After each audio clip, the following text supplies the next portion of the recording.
दोस्तों, क्या आप जानते हैं हेडफोन और ईयरफोन का इस्तेमाल ज्यादा देर तक करना आपके शरीर और मस्तिष्क के लिए घातक हो सकता है। या ये कि रबर बैंड को ठंडा करने से क्या होता है, अगर नहीं तो आज हम जानते हैं। फैक्ट 1, छींक को एक सामान्य क्रिया माना जाता है। जब हम छींकते हैं तो शरीर में प्रवेश करने का प्रयत्न करने वाले बैक्टीरिया या हानिकारक कण 160 किलोमीटर प्रति घंटा की गति से बाहर आ जाते हैं। पर ये जितना सामान्य लगता है उतना सामान्य है नहीं। क्या आपको पता है कि छींक रोकने से आपकी मौत हो सकती है? किसी के छींकने पर उसे ब्लेस यू बोला जाता है। वो इसलिए क्योंकि छींकते वक्त आपका दिल मिली सेकंड के लिए रुक जाता है। जोर से छींकने पर आपकी पसली में फ्रैक्चर हो सकता है। अगर आप छींक रोकने की कोशिश करते हैं तो आपके गले या सिर का ब्लड वेसल्स टूट सकता है, जिससे आपकी मौत हो सकती है। अगर छींकते वक्त आप जबरदस्ती आंखें खुली रखते हैं तो आपकी एक आंख बाहर आ सकती है। फैक्ट 2, आजकल लोग हेडफोन का जमकर इस्तेमाल कर रहे हैं। हेडफोन ज्यादा यूज करने से आपके कान खराब हो सकते हैं। हेडफोन इस्तेमाल करने की आदत आपको बहरा कर सकती है। दरअसल हेडफोन से आने वाली आवाज आपके ईयर ड्रम से करीब से टकराती है, जिससे लंबे समय तक इन्हें यूज करने से आपके कानों पर बुरा प्रभाव पड़ता है। आमतौर पर आप एक दिन में अधिकतम 2 से 3 घंटे ईयरफोन इस्तेमाल कर सकते हैं, लेकिन इससे ज्यादा सुनने पर आपके कानों में बैक्टीरिया की तादाद में 20 से 30% तक बढ़ोतरी हो जाती है, जो आपके कानों के लिए ठीक नहीं है। फैक्ट 3, दोस्तों, सुअरों के लिए सीधे आकाश की ओर देखना शारीरिक रूप से असंभव है।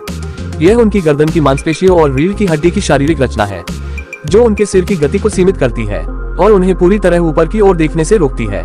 यहाँ तक कि किसी पेड़ की चोटी को देखने के लिए भी सुअर को 1 या अधिक कदम पीछे हटना पड़ता है और इसके ठीक ऊपर देखने के लिए अपना सिर ऊपर उठाना पड़ता है, लेकिन सिर की गति सीमित होने की वजह ये संभव नहीं हो पाता है। फैक्ट 4, मगरमच्छ अपनी जीभ बाहर नहीं निकाल सकता। दोस्तों, ऐसा इसलिए होता है क्योंकि मगरमच्छ की जीभ एक झिल्ली द्वारा उसके मुंह की छत से जुड़ी होती है, जिसके कारण वह अपनी जीभ को बाहर नहीं निकाल सकती है और न ही हिला सकती है। फैक्ट 5, क्या आप जानते हैं काली रोशनी में बिल्ली का टॉयलेट चमकता है? बिल्ली का टॉयलेट काली रोशनी में मुख्यतः इसलिए चमकता है क्योंकि इसमें फास्फोरस तत्व होता है। फास्फोरस ऑक्सीजन की उपस्थिति में काली रोशनी के साथ पीले हरे रंग की चमक देता है। मूत्र में टूटे हुए रक्त प्रोटीन भी होते हैं जो काली रोशनी में चमकते हैं। फैक्ट 6, दोस्तों, आपको बता दें, फ्रिज किए हुए रबर बैंड ज्यादा देर तक टिकते हैं। ऐसा इसलिए होता है क्योंकि जब रबर बैंड को रेफ्रिजरेटर में रखा जाता है तो इसके पॉलीमर को ठंड में उनके व्यवहार के कारण और भी अधिक आरामदायक बना देता है। लेकिन दोस्तों, ध्यान देने वाली बात यह है कि फ्रिज में रखने के बाद रबर बैंड को तुरंत खींचने से सावधान रहना चाहिए, क्योंकि इससे तापमान में तेजी से बदलाव के कारण ये काफी कमजोर हो जाएगा। फैक्ट 7, क्या आप जानते हैं कि मनुष्य के पूर्वज पानी में रहते थे? वे जल के माध्यम से ही जमीन पर आए। शोधकर्ताओं का मानना है कि एक मछली यह बता सकती है कि उन्होंने जमीन पर कैसे रहना शुरू किया। यह मछली जमीन और पानी दोनों में रहती है। यह एकमात्र ऐसी मछली है जो अपनी पलकें झपक सकती है।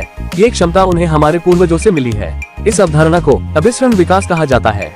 इस मछली का नाम मडस्कीपर है। यह मछलियों की एक उपप्रजाति है। Thanks for watching our video. Please like, share and subscribe for more video.